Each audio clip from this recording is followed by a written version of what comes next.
estamos todos em caminho para um mundo melhor. E as mudanças estão acontecendo. Vamos fazer uma pequena análise dentro de alguns aspectos que os benfeitores espirituais nos favorecem e favorecem muito, para que nesse entendimento nós possamos serenar nossos corações e prosseguirmos com uma jornada muito segura.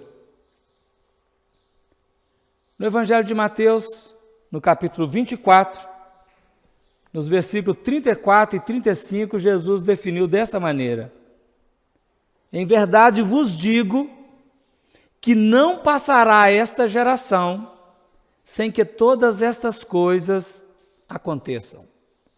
O céu e a terra passarão, mas as minhas palavras não hão de passar.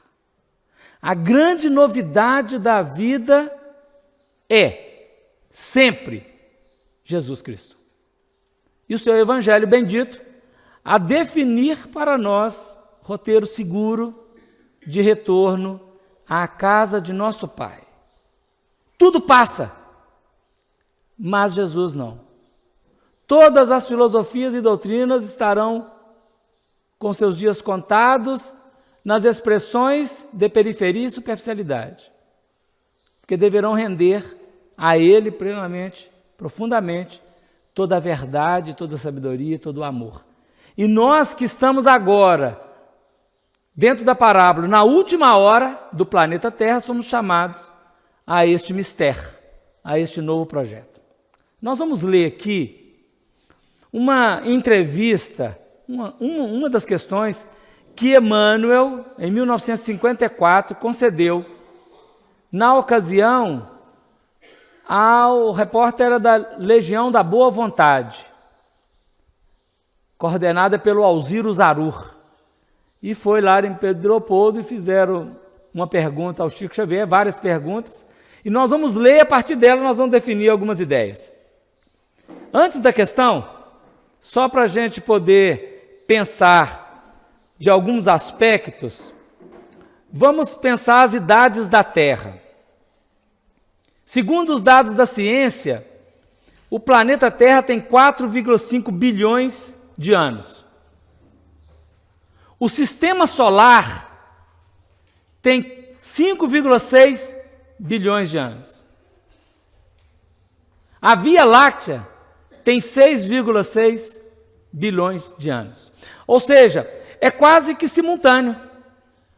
Via Láctea, os sistemas, e dentro dos sistemas da Via Láctea, o sistema solar, os planetas e um deles a Terra. Nossa Terra, 4,5 bilhões de anos. Destes 4,5 bilhões de anos, 3 bilhões de anos foram no elemento inorgânico, no mundo mineral. No estabelecimento dos calores antigos, primários, até o esfriamento. E passado 3 bilhões de anos, a chegar à Terra, uma massa viscosa, à semelhança do esperma, chamada protoplasma. E aquela massa lançada nos mares do planeta e envolvendo toda a sua crosta,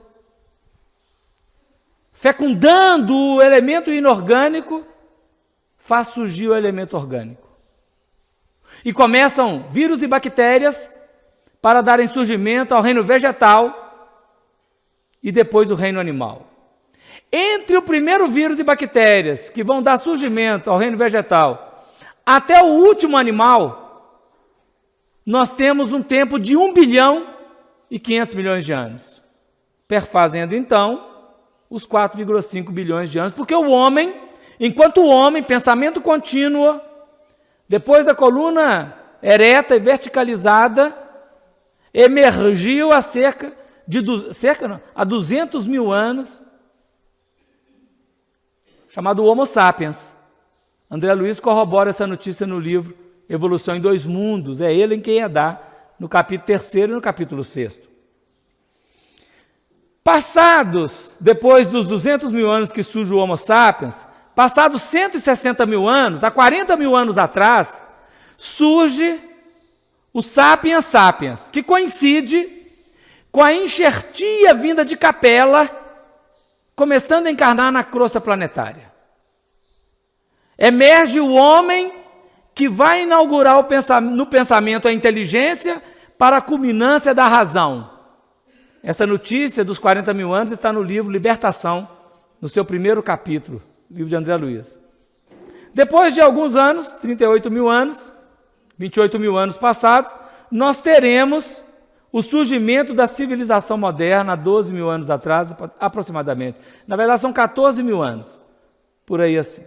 E aí nós fazemos uma pergunta: até quando vai a aventura humana na Terra? Uma epopeia. Um orbe construído, planejado, localizado a 149 milhões e 600 mil quilômetros de distância do Sol, com uma velocidade diária de 2 milhões e 500 mil quilômetros por hora, né? Está definidos no livro Caminho da Luz, definindo para nós um movimento, abrindo horizonte, para que a nossa vivência possa ser adequada. Preparado com muito carinho antes da nossa chegada, com todas as condições de favorecer o nosso crescimento e de ser o trampolim, dentro das muitas moradas, um dos trampolins para o retorno à casa paterna. Então vamos à entrevista, passadas as datas. Pode Emmanuel dizer-nos algo a respeito da verticalização do eixo da Terra e das transformações que esta sofrerá, segundo Ramatiz?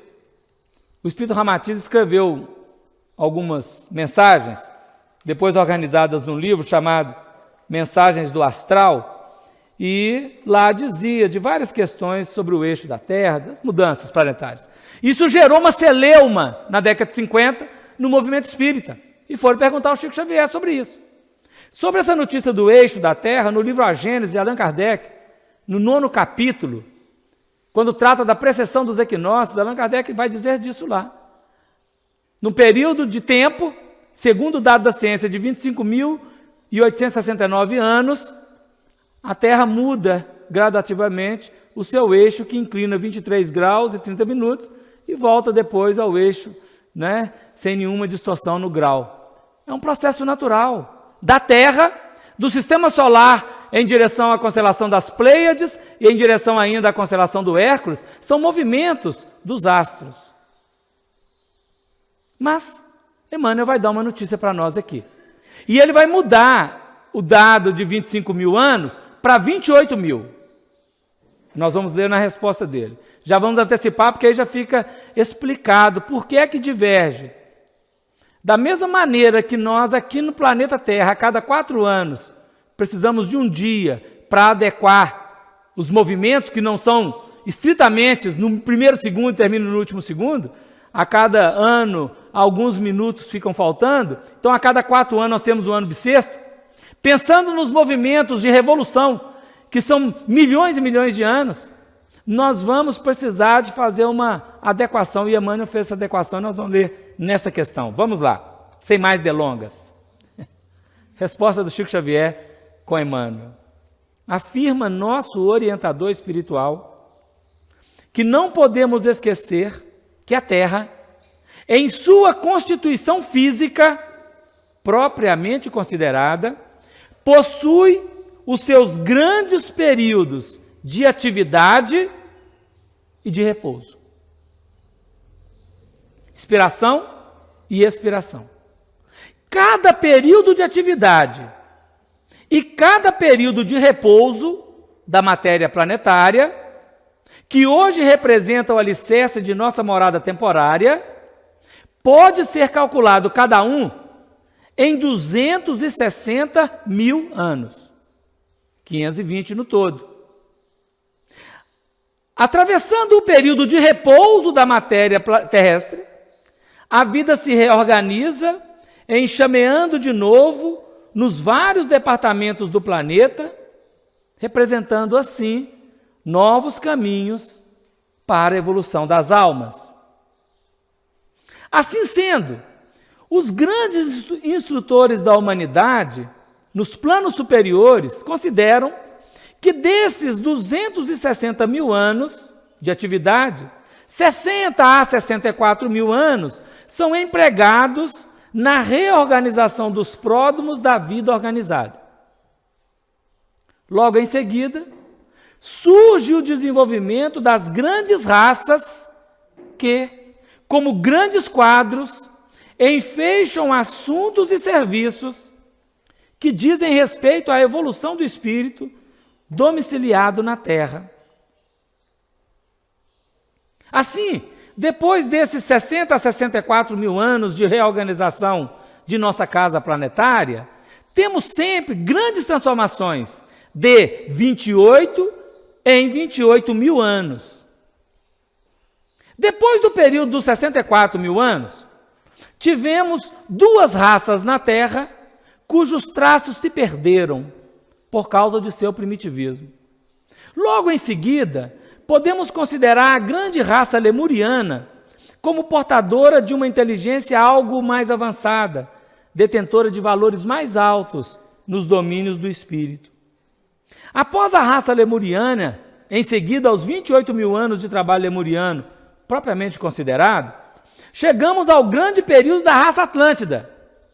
Era de outros 28 mil anos de grandes trabalhos, no qual a inteligência do mundo se elevou de maneira considerável. Achamo-nos agora nos últimos períodos da grande raça ariana. Podemos considerar essas raças como grandes ciclos de serviço em que somos chamados de 1000 modos diferentes, em cada ano de nossa permanência na crosta do planeta ou fora dela, ao aperfeiçoamento espiritual, que é o objetivo de nossas lutas, de nossos problemas, de nossas grandes questões na esfera de relações uns para com os outros. Assim considerando, será mais significativo e mais acertado para nós que venhamos a estudar a transformação atual da Terra sob um ponto de vista moral. Então, Emmanuel desloca do ponto de vista geológico, das catástrofes, dos cataclismas, dos movimentos externos, para focalizar o ponto moral. Porque o que importa não é a mudança planetária, o que importa é a mudança tipificada na conduta do habitante planetário. Isso que é fundamental. Emmanuel trabalha esse aspecto. Ele lança as ideias, nós vamos fazer depois as contas aqui tudinho, mais à frente, lança a ideia e define um projeto. O projeto do Evangelho de Jesus, que é verticalização de consciência, verticalização de intimidade.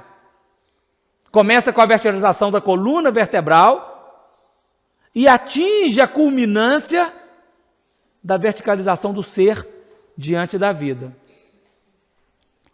Pouco texto, daqui a pouco acaba o negócio de texto, mas só um pouquinho. Restringindo o nosso campo de ação um pouco.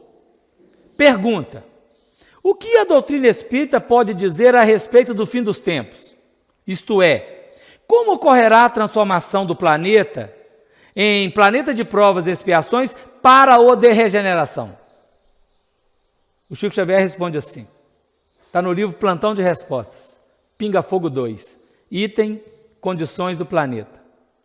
Através da busca de espiritualização, superação das dores e construção de uma nova sociedade, a humanidade caminha para a regeneração das consciências.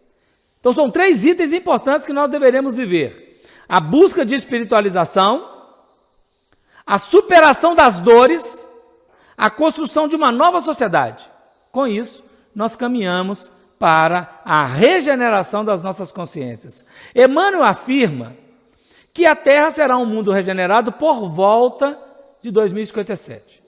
Cabe a cada um longa e árdua tarefa de ascensão. Trabalho e amor ao próximo com Jesus. Este é o caminho. Então nós vamos pensar o seguinte: as datas, elas são utilizadas, mas nós não ficamos presos exclusivistas ao período de datas, mas as utilizamos para definir pontos de referência, tá? Porque o nosso foco não é data, o nosso foco é a evangelização da consciência, mas a data ela define para nós como calendário que nós precisamos obedecer e viver, não é? Então, nós temos aqui, todos conheceram na escola o conjunto A e o conjunto B, e aprenderam o conjunto A em interseção com o conjunto B. O conjunto B já começou, o conjunto A ainda não terminou. É o período da transição, não é? O período da transição, essa transição, ela vai de 1857 a 2057, são 200 anos. 200 anos de elaborações, de apresentações, de posições, para definir quem permanece, quem não permanece. Após a entrada na regeneração, após 2057, nós teremos cerca de 1000 anos do mundo de regeneração, que é um período de transição também, aí sim, dos mundos inferiores para o mundo feliz. Então são processos que já aqui envolvem 1.200 anos, e nós sabemos pelas contas, que são 1.260 anos aproximadamente, de transição mais profunda, para atingirmos o mundo feliz. Então, lembrando este processo, nós estamos há 40 anos do fim da etapa transição nesse aspecto de 200 anos, né? Já vivemos, então, 160 anos. Muita coisa aconteceu. Guerras, rumores de guerras, terremotos, fomes, pestes, acontecimentos de toda ordem, no plano objetivo e no plano íntimo. Mas também aconteceu nesse período a semeadura do Evangelho de Jesus em espírito e em verdade, em favor de todas as consciências. Em favor de todos os seres. É um período em que misturam-se os elementos que são contraditórios muitas vezes, mas que todos, na realidade, contribuem para o crescimento espiritual.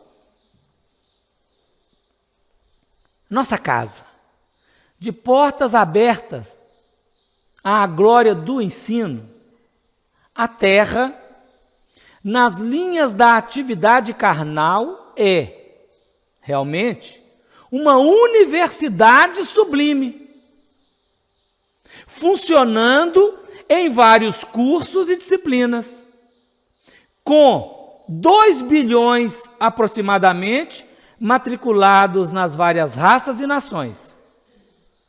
Mais de 20 bilhões de almas conscientes desencarnadas, sem nos reportarmos aos bilhões de inteligências subhumanas que são aproveitadas nos múltiplos serviços de progresso planetário, cercam o domicílio terrestre, demorando-se noutras faixas de evolução. Está no livro Roteiro. É um censo.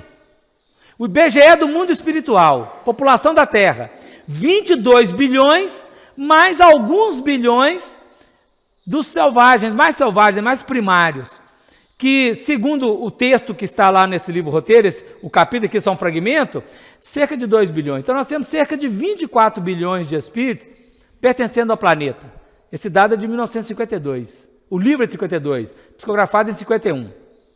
Nós trouxemos aqui para nós vermos quantos somos, quem somos e qual a qualidade do ponto de vista dos espíritos de nós todos habitantes da Terra.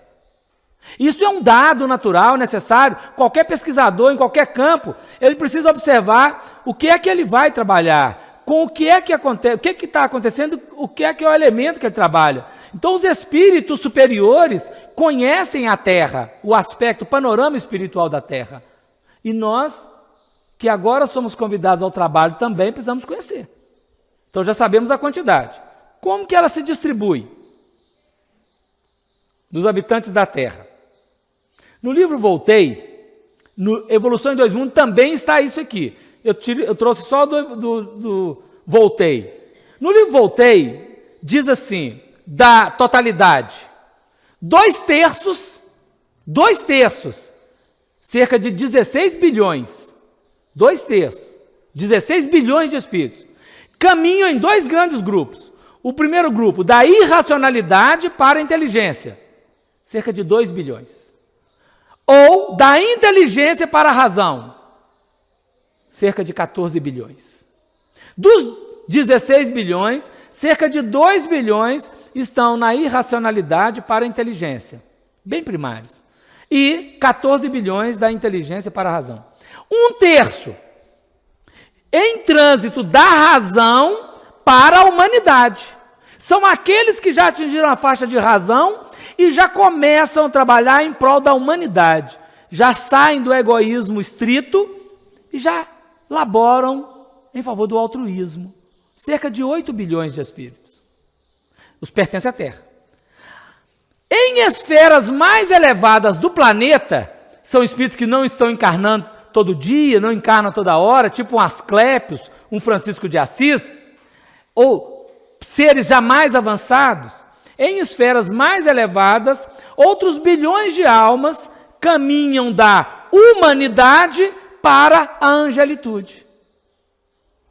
Da irracionalidade à angelitude. É o projeto. Vamos ver a nossa distribuição. É provável que todos conheçam esse desenho, está no livro Cidade no Além, mostrando a crosta. Aí tem 3 faixas para cima. Umbral grosso, umbral médio, umbral leve. No umbral leve está essa estrela de 6 pontas, que é a estrela de Davi, que é a arquitetura de nosso lar. O símbolo de Israel foi utilizado como arquitetura para a construção da cidade de nosso lar. 6 pontinhas na estrela, né? Aí é umbral leve, é onde está nosso lar. Transição do umbral leve para as 3 esferas superiores de plano espiritual. E abaixo da crosta nós temos aquelas regiões chamadas por André Luiz de trevas, que nós aprendemos sobre ela no livro Libertação, do Gregório. As constelações. Então, em volta da Terra, permanecem 24 bilhões de espíritos. Vamos ver um dado estatístico. Em 1950, quando o livro Roteiro foi publicado, o censo mundial deu de encarnados 2 bilhões e 400 milhões de seres. 10% estava encarnado, 90% estava desencarnado. 21 bilhões de espíritos encarnados. Quando André Luiz escreve a sua obra, que começa em 43 e vai até 69, ele está noticiando o mundo espiritual com 21 bilhões de espíritos desencarnados. 21 bilhões. Transitando, chegamos no ano 2000, com 6 bilhões e 400 milhões encarnados. Logicamente, diminuiu a quantidade de seres desencarnados. Aumentamos a quantidade, a densidade demográfica de encarnados, diminuiu um pouco no plano espiritual. Hoje, atualmente, nós somos 7 bilhões, quase 8 bilhões. 7 bilhões, 600 milhões aproximadamente. Quase 8 bilhões, ou seja, quase 1/3 está encarnado. Então, apenas 2/3, para arredondar, 2/3 estão desencarnados. Mudou a configuração entre 1950 e 2017. Em 67 anos, nós alteramos o padrão por causa do aumento da quantidade de espíritos na Terra. Nasceu muito, morreu pouco, sobraram mais aqui na crosta. E equilibra agora 1/3 encarnado, 2/3 desencarnado. Só para a gente ter um dado.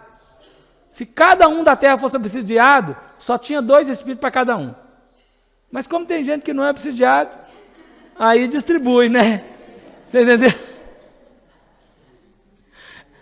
Para a gente ter um dado, né? Só um pensamento para a gente estudar essa questão dos sinais dos tempos. Para visualizarmos essa movimentação dos espíritos, nós que habitamos a Terra. E se tiver um êxodo de alguns espíritos, outros virão. Porque no prefácio do Evangelho segundo o Espiritismo, o Espírito Verdade, ele diz para nós que o movimento é universal. Se fosse só do planeta Terra, ele não poderia dizer que estamos num movimento universal. Então a Terra, ela passa pela transição, mas o sistema solar também passa.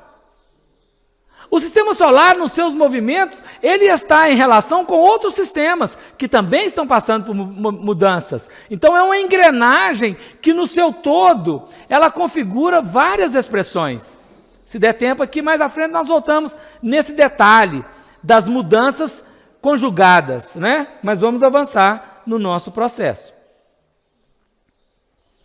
Buscando trazer um elemento mais próximo de nós, dentro da transição desses 200 anos que vamos trabalhar, né? Para situar o nosso eixo. E dele, o que puder, nós vamos abrir horizontes. Fomos lá em Marcos, no capítulo 13, de 24 a 31, buscar o sermão profético. Vamos ver o que ele está dizendo. Ora, naqueles dias, depois daquela aflição, o sol se escurecerá, e a lua não dará a sua luz, e as estrelas cairão do céu, e as forças que estão nos céus serão abaladas. E então verão vir o Filho do Homem nas nuvens, com grande poder e glória. E ele enviará os seus anjos e ajuntará os seus escolhidos desde os 4 ventos, da extremidade da terra até a extremidade do céu. Aprendei, pois, a parábola da figueira. Quando já o seu ramo se torna tenro e brota folhas, bem sabeis que já está próximo o verão. Assim também vós, quando virdes sucederem estas coisas, sabei que já está perto, às portas. Na verdade vos digo que não passará essa geração sem que todas essas coisas aconteçam. Passará o céu e a terra, mas as minhas palavras não passarão. Aqui em Marcos, a mesma frase que está em Mateus. Vamos avançar um pouco na interpretação do texto, buscando recursos para nos ajudar a compreender o cenário. A fala do Cristo é insofismável. A interpretação nossa vai ganhando campo a cada expressão de aprendizado. Ora, naqueles dias, depois daquela aflição, o sol se escurecerá e a lua não dará a sua luz. Então, ele está mostrando de alguns dias e é preciso nós termos aqui parâmetros para definir, dentro do contexto, o ponto referente, né? Quais dias? Nós buscamos lá algum dado. O da transição de 857 a 2057. Qual a aflição? A aflição da idade medieval. Quando Jesus deixa a terra, 40 dias após, ele aparece novamente e faz um discurso na Galileia. E naquele discurso estavam presentes cerca de 500 irmãos, eram 516. 516 irmãos, que desde aquele primeiro movimento começaram o trabalho com Jesus. Desde o primeiro momento de Jesus, 500 foram sendo chamados durante 3 anos de trabalho. E esses 500, eles começaram a fecundar todas as coletividades. Cada um viajou para um determinado grupo. Um grupo chega até Roma e inaugura no Ocidente o cristianismo. Quem fundou a primeira igreja em Roma é um casal muito conhecido no livro Paulo Esteves, o casal Áquila e Prisca. Eles fugindo, passaram no deserto um tempo, estiveram com Saulo de Tarso e depois foram viajando para Roma e fundaram lá o primeiro núcleo em Roma. O cristianismo vai em Roma, então, desse processo do ano 39, fundaram isso cerca do ano 40. Do ano 40 até o ano 476. Quando até uma destruição completa do Império Romano, né? Começa no ano 303, o processo do término do cristianismo, e no ano 476, inicia a Idade Média. Um período de invasão de bárbaros no Ocidente, em Roma, e um momento de uma grande aflição que durou 1000 anos, aproximadamente, até o Renascimento, no século XVI, 15 para 16. Começando um movimento novo, era um terrível momento de aflições. Nessa transição do século XV para XVI, Jesus faz chegar à Terra uma série de luzes. O Renascimento, a descoberta das Américas, Joana d'Arc, preparando a França, Martinho Lutero, preparando as letras do Evangelho para o povo, e tudo isso culminando, a emergência das ciências, tudo isso culminando para a chegada do Consolador em 1857. Propriamente considerado como marco o lançamento do Livro dos Espíritos. É um processo, não é? As mesas girantes, não é? Nós já temos aí movimentos, mas nós queremos os marcos regulatórios. Então a Idade Medieval foi uma grande aflição na intimidade dos seres que habitavam a Terra. Passada a aflição, naqueles dias da transição, o Sol se escurecerá. O Sol é uma estrela, tem luz própria. Irradia por si mesmo. Então é refletido para nós aqui no símbolo, o Sol, ele reflete a estrela maior, que no caso universal é Deus, no caso planetário é Jesus, no seu aspecto da verdade, do amor. Este Sol escurece, porque desde a época medieval nós fomos perdendo contato com Jesus e com Deus, do ponto de vista da verdade. E fomos criando mitos, uma mitologia. Perdeu o contato. O Sol escureceu.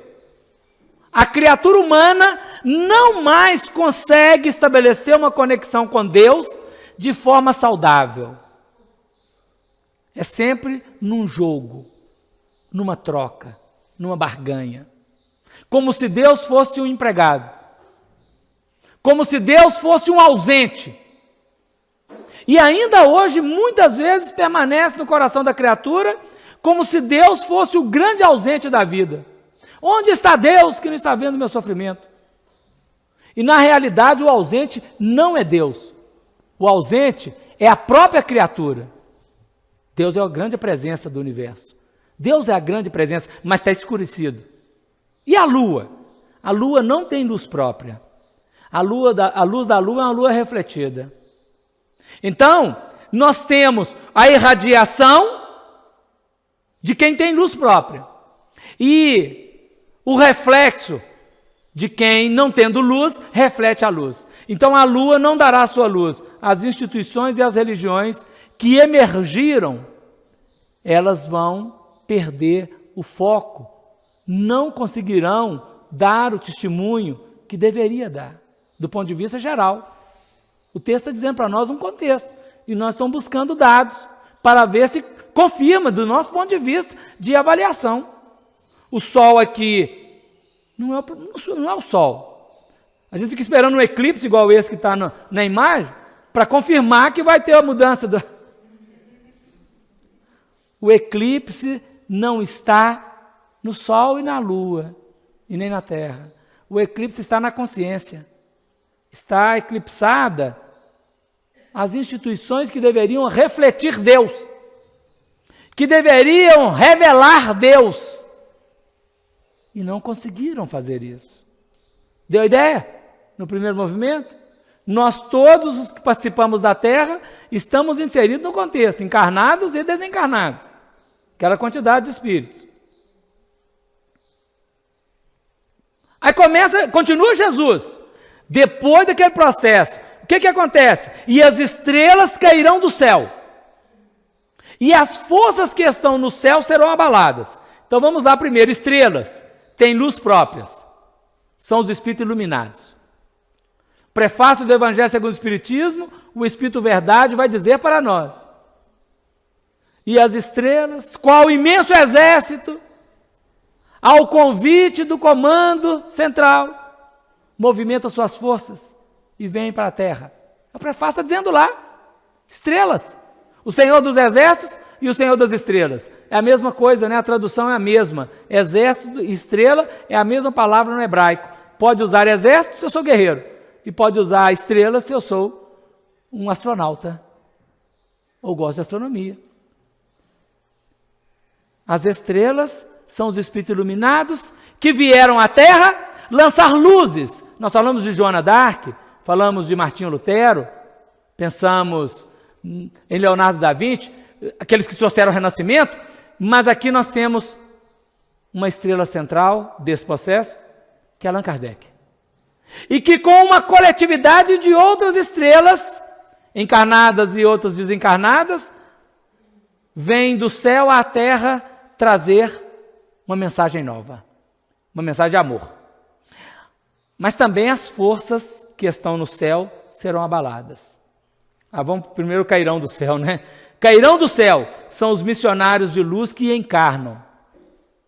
E não precisa nem de encarnar às vezes, porque Emmanuel não encarnou e está trabalhando.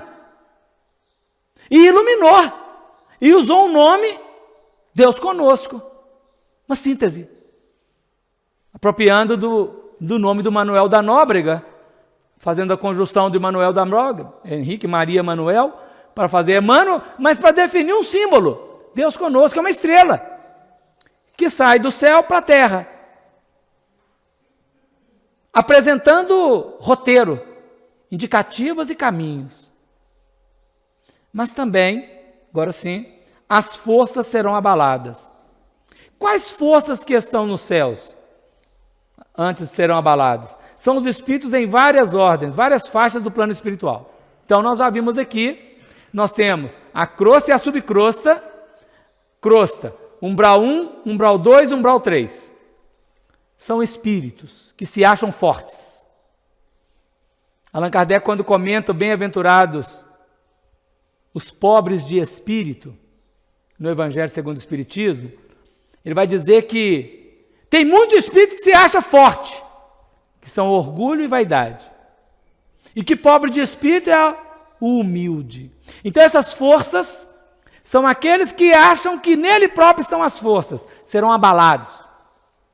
Estão no céu, estão nas várias faixas. O que é abalar? Se nós chegarmos perto de um pé de manga e conseguir sacudir o pé de manga, o que vai acontecer com as mangas?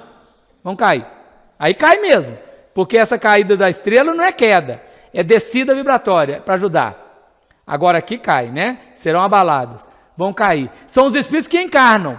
E aí nós vimos, no processo pedagógico, que a partir da segunda metade da transição planetária, de 57 a 2057, há uma encarnação em massa gigantesca de espíritos aqui na Terra. Se nós em 1950 tínhamos 2 bilhões e 400 milhões encarnados, e se 60 anos depois nós temos 8 bilhões encarnados, nós quase quadruplicamos a população encarnada. Ou seja, vieram do mundo espiritual para a Terra. Com qual tônica? Aprendemos no livro Obreiros da Vida Eterna. Em determinado momento, os espíritos técnicos da reencarnação superiores passam um lancha-chamas, um fogo purificador nas regiões umbralinas. E lá, ao atingir aqueles espíritos que estão aferrados nas regiões mais complexas, eles saem das cavernas que estão e encarnam no planeta. Vão nascer. É o fenômeno que está acontecendo. Essas forças serão abaladas. Então, são espíritos que, sacudidos, estremecidos pelo amor do Cristo, na limpeza da psicosfera da Terra, encarnam no planeta. E esse é um fenômeno que nós estamos vendo. Porque imagina que em 1857 até 1957, os 100 primeiros anos da transição, nós temos a Primeira Guerra Mundial, Segunda Guerra Mundial, Revolução Russa e outras notícias de guerras. A partir de 1950, terminada a guerra em 45, organiza e começa a encarnação em massa. E que temos agora aqui 8 bilhões de espíritos encarnados. Que deixaram a habitação umbralina, a maioria, a julgar pela conduta do coletivo humano, né, gente? A julgar, não são espíritos de nosso lar que estão encarnando. Aliás, nosso lar só tinha 1 milhão de espíritos, é muito pouco. Então, a julgar pelo Espírito que estão aqui na terra, nesse processo todo, nós estamos pensando nos Espíritos que vieram das faixas umbralinas. Dentro deste contexto, e estamos inseridos nele hoje, há 40 anos do final do ciclo, está uma outra profecia. E então verão vir o Filho do Homem nas nuvens com grande poder e glória. O Filho do Homem é o Cristo, né? Verão vir, capacidade perceptiva mais ampliada. Vai devagarinho, né, Afonso? Sem correria. Porque às vezes nós queremos chegar ao final. Verão vir, capacidade perceptiva mais ampliada. O Filho do Homem, o Senhor Jesus, o guia e modelo da humanidade, Mestre e Senhor. Nas nuvens. A nuvem, ela representa para nós uma chuva em potencial, né? Uma chuva que fecunda, uma chuva que faz mudanças, uma chuva que apresenta renovações, uma chuva que ameniza o calor, que traz uma sombra, que traz, não é, um momento de refrigério.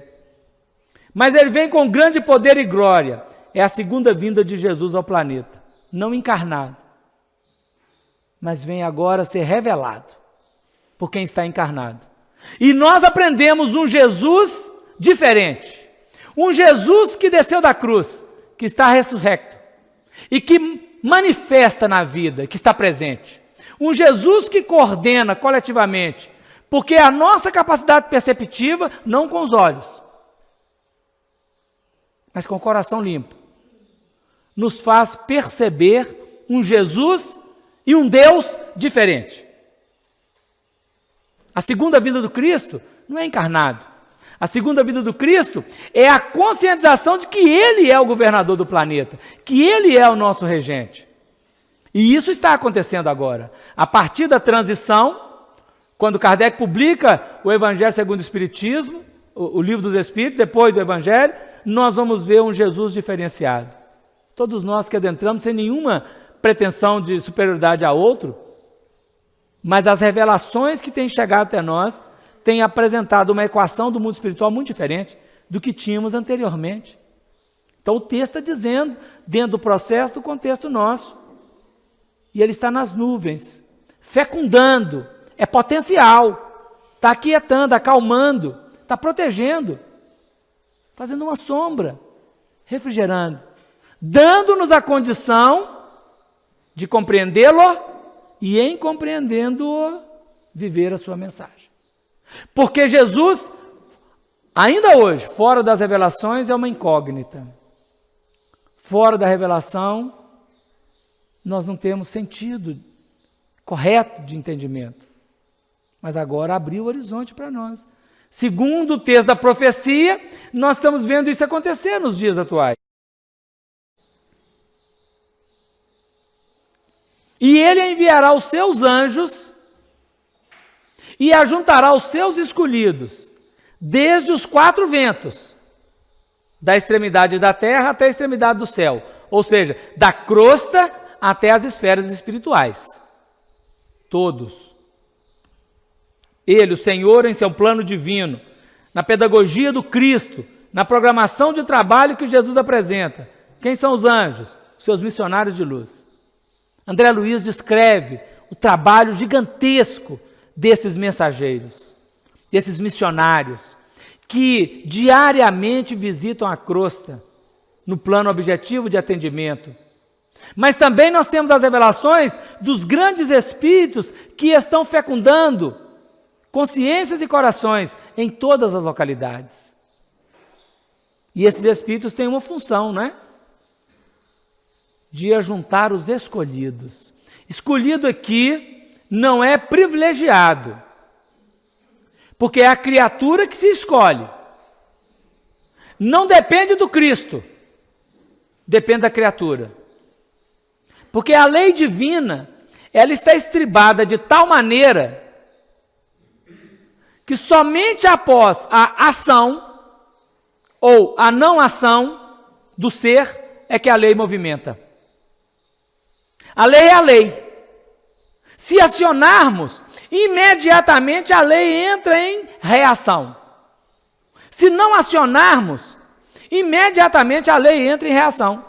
Um objeto largado, quieto, guardado, ele apodrece, ele enferruja, ele estraga, porque a lei reage. Qualquer ação, a lei traz a reação contrária. Não tenha dúvida. Então, quem se escolhe? A criatura que se movimenta, porque o chamado são muitos os chamados e poucos escolhidos. Por que não pode chamar todos? Porque desses todos que pertencem à terra, tem alguma quantidade que está na irracionalidade, caminhando da irracionalidade para a inteligência. E nesse nível, não consegue ainda ser chamado para o trabalho da boa obra. Não tem condição, não tem gabarito espiritual. Mas, por isso que são muitos, não são todos, são muitos. Dos muitos chamados, poucos se escolhem, poucos fazem parceria com o projeto proposto. Então, o que é aqui? Ajuntará os seus escolhidos, todos os discípulos sintonizados na faixa do bem, trabalhando pela regeneração. Então, somos chamados. Nós estamos sendo chamados para o bom combate, para o trabalho do Evangelho, na atualidade, que vive um momento de separação, na metáfora do Cristo, dos bodes e das ovelhas. Momento de separação. Então a ovelha, ela tem que se mostrar, aceitar o convite, sintonizar na faixa do bem e irradiar o trabalho. Da extremidade da terra até a extremidade do céu, nos dois planos. É sempre muito importante, quando se fala de transição e fala a data, 2057 começa a regeneração. Aí muita gente fala assim, nem vou estar aqui para ver. Meu Deus do céu. Não vai estar aqui onde? Vai estar desencarnado, pode ser. Mas estará vendo, talvez com maior pujança, conforme esteja na relação superior. Ou talvez com muita dor no coração, se estiver sendo exilado da terra, porque vai ser exilado um tanto, né?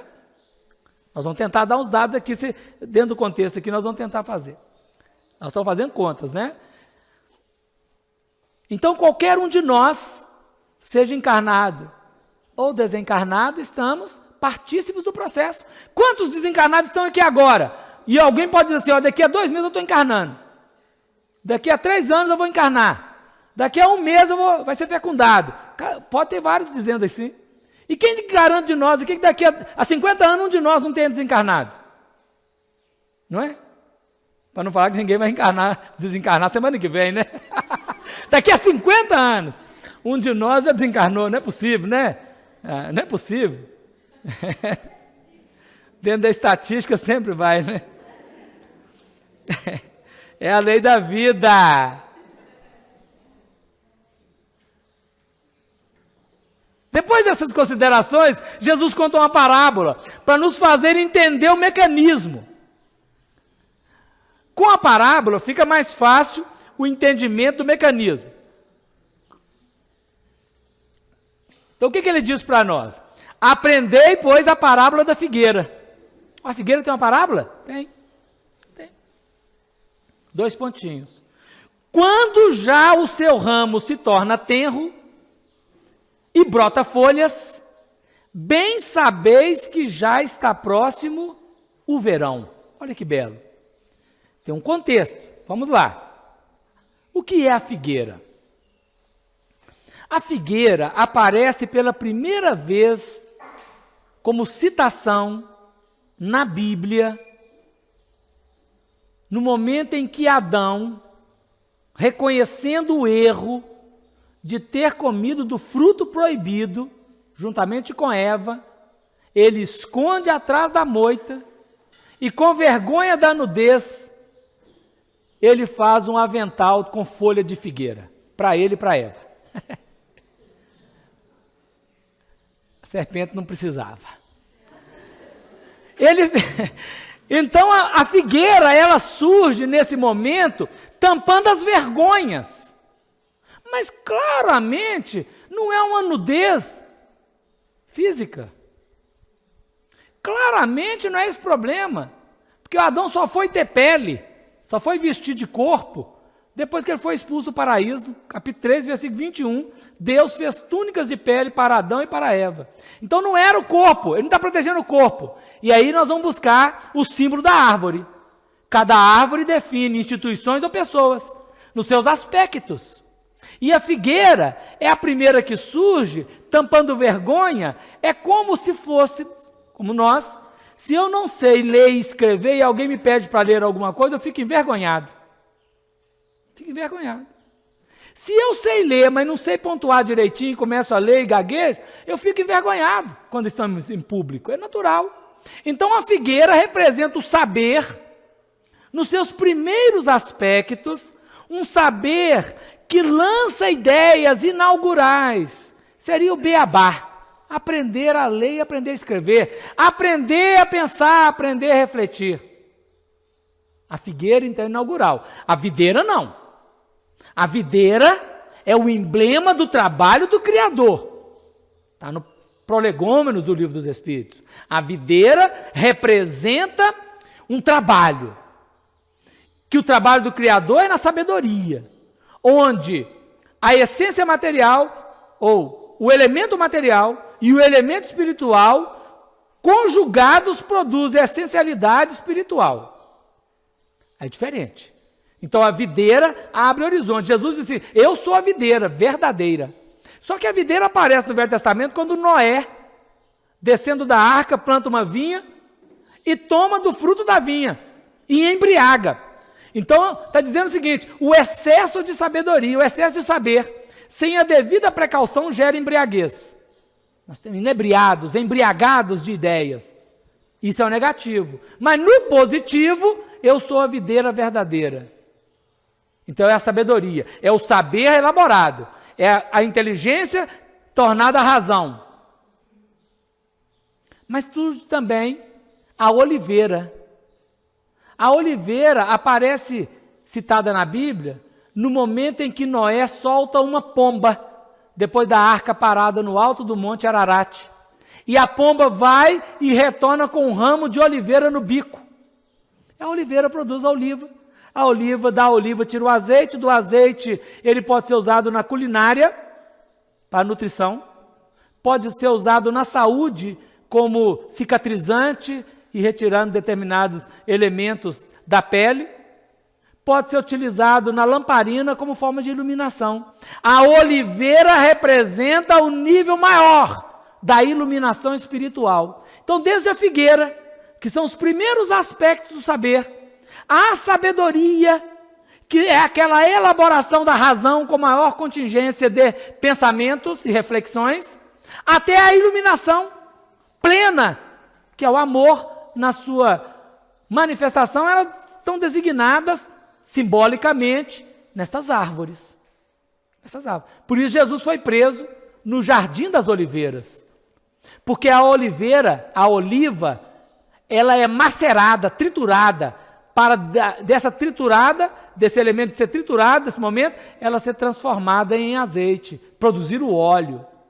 Então Jesus é preso no Jardim das Oliveiras, é triturado, ressuscita, para apresentar a vida imortal, o túmulo vazio, a mensagem do túmulo vazio, pelo amor a favor das criaturas. Então a figueira aqui tem uma metáfora, né?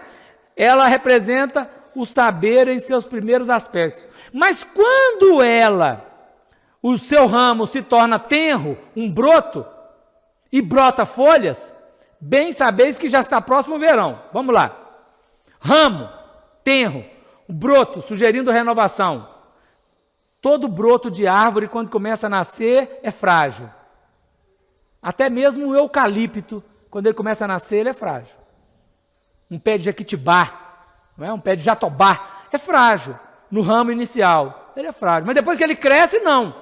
Então, tudo começa com a semente que germina e brota, e é frágil. Mas diz que está próximo o verão. Se está próximo o verão, está em qual estação? Está na primavera. A equação é primavera, verão, outono e inverno. Tudo começa na primavera. Vitaliza no verão, amadurece no outono e envelhece no inverno. Natural. A equação da vida está sendo apresentada aqui para nós, no trabalho do Cristo. Então, se está próximo o verão, ainda não chegou o verão, estamos na primavera. O que é a primavera? A primavera é o momento do nascimento, o momento da fragilidade, representa o mundo primitivo, mundo de expiações e prova. E o verão? O verão representa a vitalidade, o mundo viril é o que vem. A regeneração inaugura o mundo da transição, né? Passando a transição, inaugura para a chegada do mundo feliz e para a vivência do mundo feliz, sem nenhuma dúvida. Porque se está próximo, nós estamos próximos de entrar na regeneração e depois da regeneração nós vamos adentrar em mundo feliz. O outono é a maturidade, representa a segurança, o mundo celeste. Mundo divino, conforme está no Evangelho segundo o Espiritismo, nós estamos fazendo uma análise com a metáfora para ver se dá ideia. E o inverno? O inverno é a velhice. A experiência adquirida, uma nova fase de repouso. Lembra lá atrás do texto de Emmanuel? Uma fase de repouso e uma fase de atividade. A fase de atividade começou, quando chega no inverno é fase de repouso. E volta à atividade, daí depois de 260 mil anos, e assim sucessivamente, igual a noite e o dia, igual o inspirar e o expirar. Não sei se está dando a ideia. Agora vamos ver se melhora a nossa ideia nesse processo. Vamos ver. Recuperar aqui a ideia. O ponto de referência é o surgimento do homem. O homem surgiu mais ou menos 200 mil anos. Lá, Emmanuel diz que é de 60 a 64 mil anos, uma elaboração. Nós escolhemos 63 mil, mas podíamos pegar qualquer data, porque elas todas vão fazer equação. No nosso ponto de vista, 63 mil anos aqui é a equação correta para nós. Por quê? Porque ela representa 7 ciclos de 9 mil anos. Dentro da escala setenária, o 7 é a totalidade. Dentro da escala dos números, o 9 é o número divino. Pegando os números, não é? Mas sem entrar nos méritos dos números, só para justificar por que é que estamos usando 63 mil. Então vamos pensar aqui conosco dos 200 mil anos de atividade. Primeiro 28 mil anos, depois dos 63 mil anos, né? A primeira raça-mãe é uma raça-mãe primitiva que não deixou registro. Ou, até agora, não se encontrou nenhum registro dela. Talvez não encontre. Talvez não encontre. Passados 28 mil anos, segunda raça-mãe, também primitiva, está no texto que nós lemos. Só estou recuperando aquele texto, sem registro. Terceira raça-mãe, raça lemuriana. Agora já chegou perto de nós. A raça lemuriana, ela conclui 53 mil anos antes do Cristo. 53 mil anos antes do Cristo. E ela inaugura a quarta raça-mãe, que é a raça Atlântida. A raça Atlântida, ela vai até 25 mil anos antes do Cristo. É nesse período que os exilados capelinos chegam no planeta.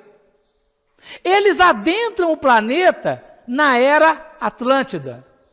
Havia o resíduo da Lemúria, mas estava em vigor a raça Atlântida. Chegam os capelinos. Chegaram aqui cerca de 40 mil, 35 mil anos antes do Cristo, aproximadamente. É a chegada deles. É um enxertia, está no Evolução em Dois Mundos de André Luiz. Um enxerto revitalizador. Há 25 mil anos antes do Cristo, inaugurou a era da raça ariana.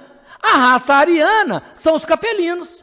Nós aprendemos no livro A Caminho da Luz que a Terra fez emergir a raça negra na África, a raça amarela na Ásia e a raça vermelha na Atlântida.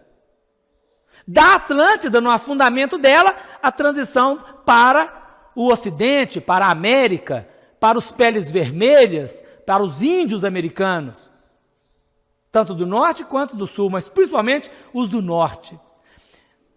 E os capelinos chegaram e trouxeram para a terra a raça branca, que não existia na terra. E esta raça divide em 4 grandes grupos. O grupo hindu, que cria os árias, fazem as castas, não se misturam com os povos autóctones, os da terra. Vai para o Egito, que também cria mecanismos de separação, não mistura. Chega aos hebreus, e toda a turma da Mesopotâmia, os descendentes de Sem, gera também uma etnia exclusivista e não mistura com os povos.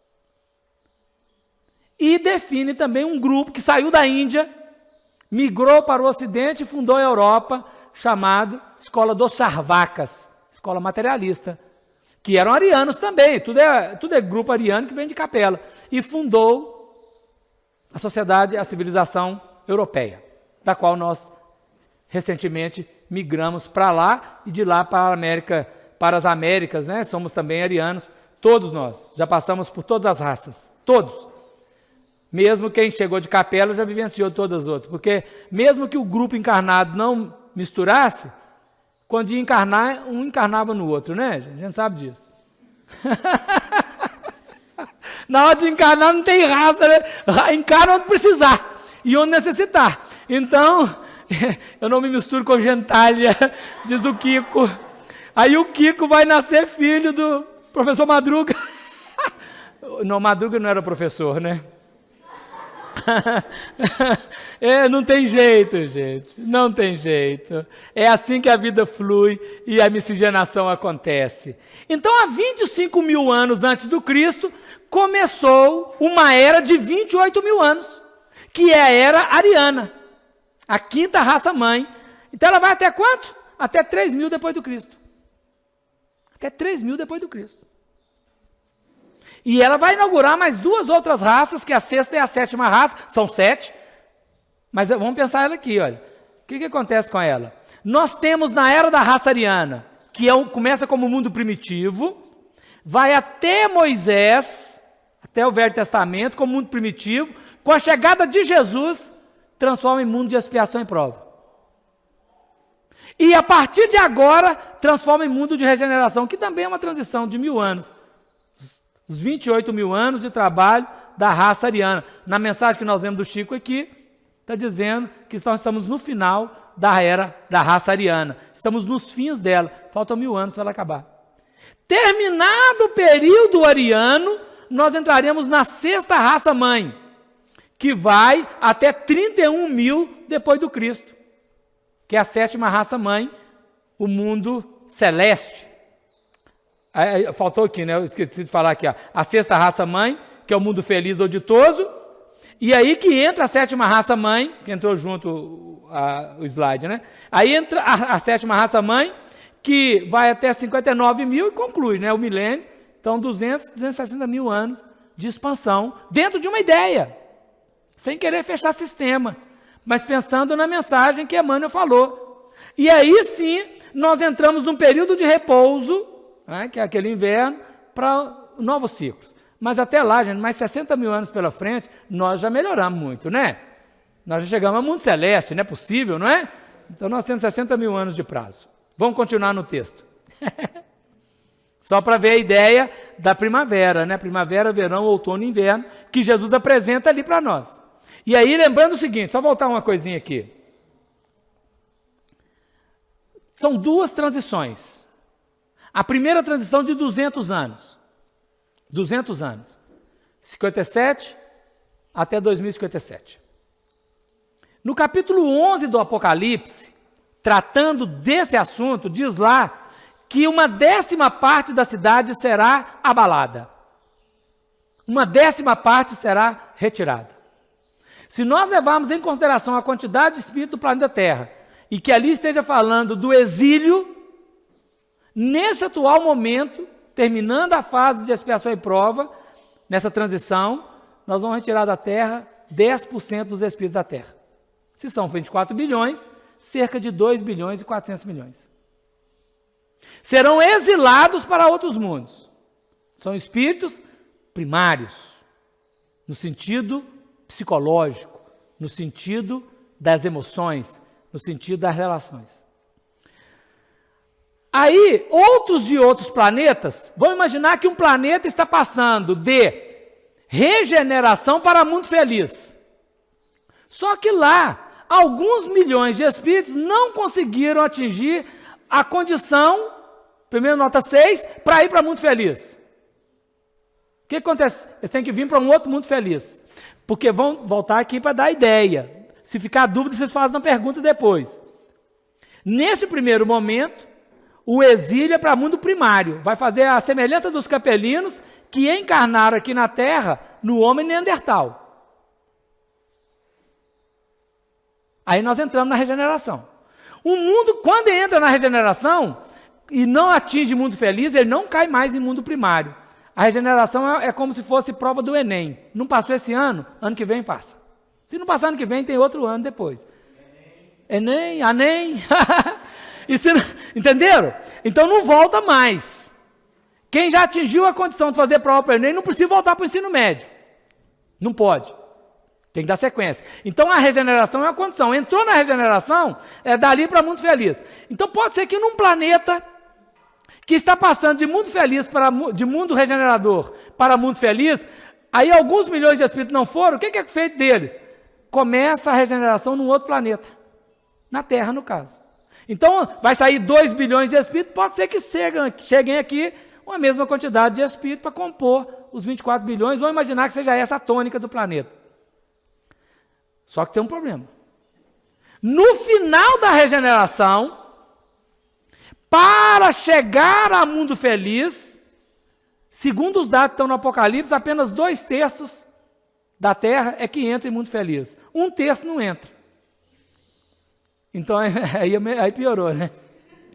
Nessa primeira leva eu acho que nós passamos. Está tranquilo. Nota 6, 6,1, 6,2, está ótimo, está na média. Agora, de mundo regenerador para mundo feliz, nós temos que melhorar a nossa nota. Nós temos que aplicar um pouquinho mais. Nós temos 1000 anos. 1000 anos para dar o salto para mundo feliz. Tá certo? Vamos confiar, né? Então vamos avançar. Assim também vós, quando virdes sucederem estas coisas, sabei que já está perto, às portas. Está perto. O livro A Gênesis de Allan Kardec fala, os tempos são chegados. No tempo de Jesus diz assim, os tempos estão chegando. Agora os tempos chegaram, não estão chegando, já chegaram. Quando virdes sucederem estas coisas. O Senhor agora nos convida a olharmos pelos sinais da reconstrução do início da nova era. Porque os transtornos já passaram, né? Nos textos, os transtornos já passaram. Vamos ver quais coisas, né? O início da nova era. Quebra dos dogmas. Quebra dos preconceitos. A chama da ecologia. A chama das renovações sociais. Verdadeiras.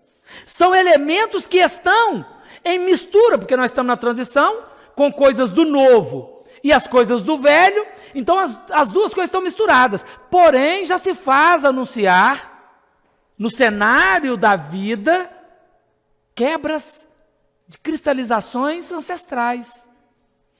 Já fazem anunciar elementos de pensamento novos, nobres.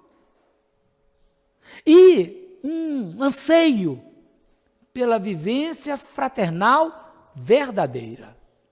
São elementos. Os acontecimentos estão aí. Quantos dogmas quebramos? Quantos preconceitos eliminamos? Porque antes nós rotulávamos as pessoas pelas suas expressões externas. Mas nós aprendemos que nós não somos pessoas, nós somos espíritos. E a pessoalidade é uma encarnação, uma personalidade, em que transitoriamente vestimos de carne para determinadas vivências, determinadas conquistas, determinadas provas, determinadas expiações, determinadas necessidades. Mas aquilo não nos distingue. Aquilo é uma apresentação. Nós, na realidade, somos um espírito, e que o espírito transcende a forma. Quebrar os dogmas, quebrar tabu, quebrar preconceito, chamar a vida como um todo e renovar socialmente, porque somos todos trabalhadores do Cristo. A chama dos direitos legítimos e dos deveres também, né? Estão às portas, são sinais anunciadores do novo, convidando a cada um de nós para o seu trabalho, cada um de nós para a sua atividade, cada um de nós para os seus processos. Na verdade, vos digo que não passará essa geração sem que todas estas coisas aconteçam. A geração, ela mistura autóctones e capelinos. Lembrando que capelinos aqui é a minoria, mas ainda tem um tanto. Porque o capelino chegou aqui na era da Atlântida.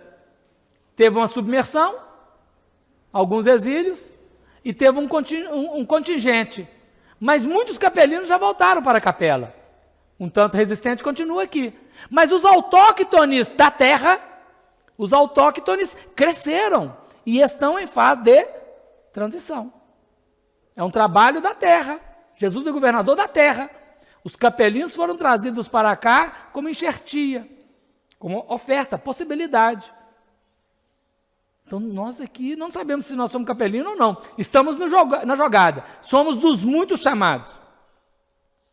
A geração é espiritual, a geração de nós mesmos. Então somos nós que estamos aqui na Terra. Aliás, quando fala de geração, que pode ser reencarnação, que pode ser o nascer, né, fala do ser, da sua movimentação. Tanto sociologicamente, que é o coletivo, as raças, os grupos, tanto psicologicamente, que é o indivíduo, no seu plano de vida.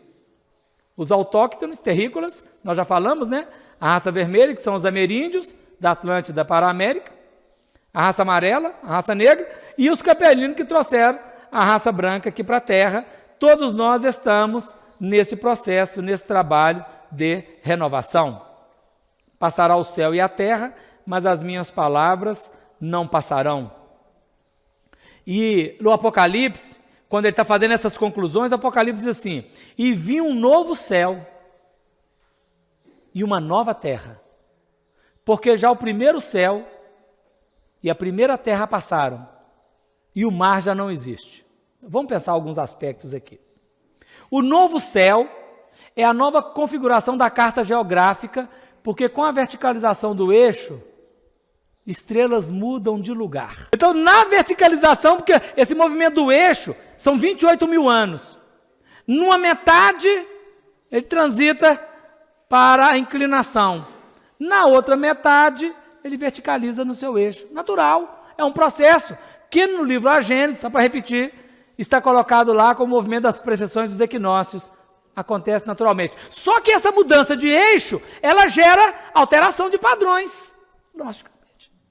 Logicamente. O efeito na geologia da Terra, o efeito climático, o efeito astronômico, são efeitos. Porque a Terra, ao mudar, está mudando todos os sistemas, mas então nós teremos um novo céu. Céu aqui, no sentido de visualização do espaço. Mas nós podemos dizer céu também das esferas espirituais, retirando os espíritos e exilando-os, nós teremos uma nova configuração do mundo espiritual. Não tem mais umbral, não tem mais pressão psíquica, como é agora, do umbral na Terra. Também uma nova Terra, porque não teremos mais encarnados, nem desencarnados, espíritos tão primários, tão complexos. Então teremos uma Terra onde a fraternidade é a legitimidade das relações, a honestidade, a verdade. O primeiro céu, que é esse da nossa configuração, quando nós chegamos aqui no planeta, está dentro desses últimos 14 mil anos, os primeiros 14 mil anos, que nós estamos no segundo, né, mudando, ela estava numa configuração e agora nós estamos num outro processo, que vai mudar. A primeira terra passaram, a terra primária, a terra de expiação e prova. E o mar já não existe. O mar, o símbolo do Evangelho é interessante, né? A água é o símbolo dela, dentre os vários, o mais básico é a emoção. A água representa as emoções e os sentimentos. Quando nós falamos de um rio, nós estamos falando de um fluxo de águas. Se o rio estiver estragado, estiver infectado, os sentimentos coletivos, emoções coletivas estão infectadas. Se o rio for de águas limpas, aquele fluxo está saudável. Uma lagoa, um lago, fala de um aglomerado, de um ajuntamento de águas. Um coletivo. O mar representa a totalidade do inconsciente das criaturas na Terra. O Evangelho fala isso, assim, o simbolismo, né?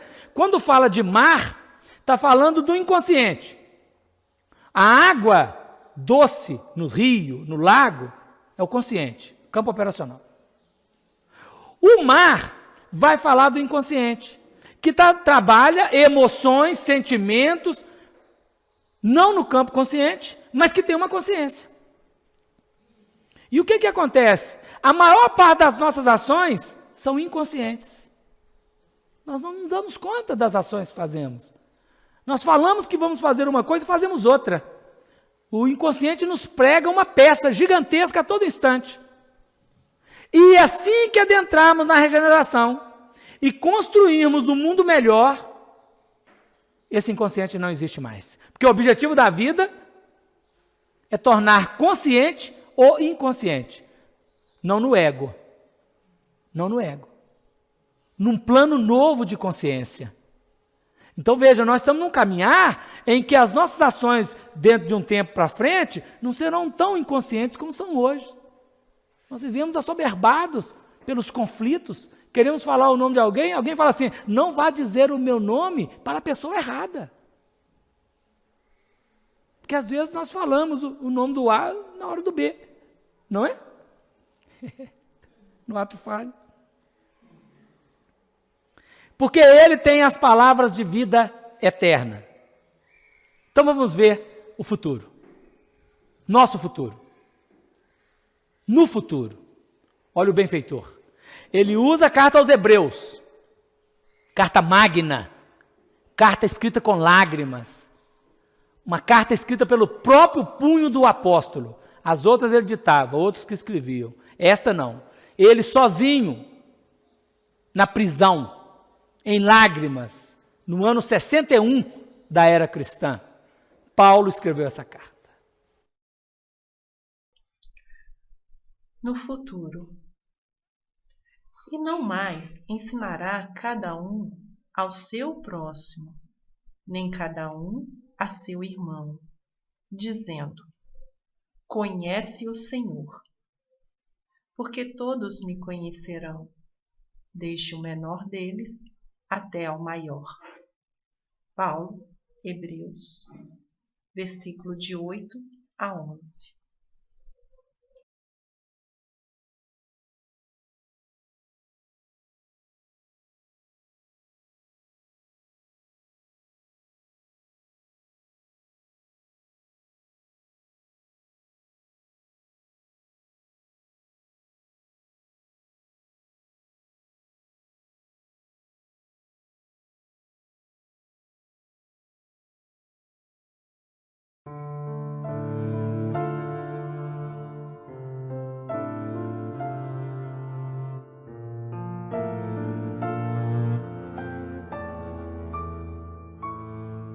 Senhor, fazei-me um instrumento de vossa paz, onde houver ódio que eu leve o amor, onde houver ofensas que eu leve o perdão, e onde houver discórdia que eu leve a união. Onde houver dúvidas que eu leve a fé, onde houver erros que eu leve a verdade, onde houver desespero que eu leve a esperança, onde houver tristeza que eu leve a alegria, e onde houver trevas que eu leve a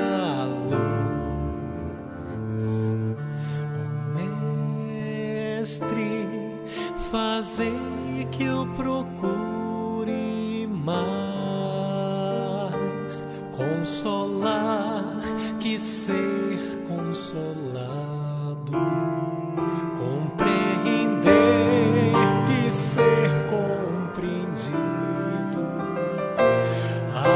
amar que ser amado, pois é dando que se recebe, é perdoando que se é perdoado, e é morrendo que se vive para a vida eterna.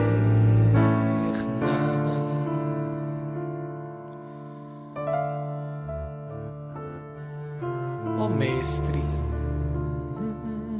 fazei-me um instrumento de vossa paz. Onde houver ódio, que eu leve o amor. Onde houver ofensas, que eu leve o perdão. Onde houver discórdia, que eu leve a união. E onde houver dúvidas, que eu leve a fé. Onde houver erros, Mestre amado, que eu leve a verdade. Onde houver desespero, a grandeza da esperança. E onde houver tristeza, a tua doce alegria. E onde houver trevas, que eu leve a luz. Ó Mestre, fazei que eu procure mais consolar que ser consolado, compreender que ser compreendido, amar que ser amado, pois é dando que se recebe, é perdoando que se é perdoado, e é morrendo que se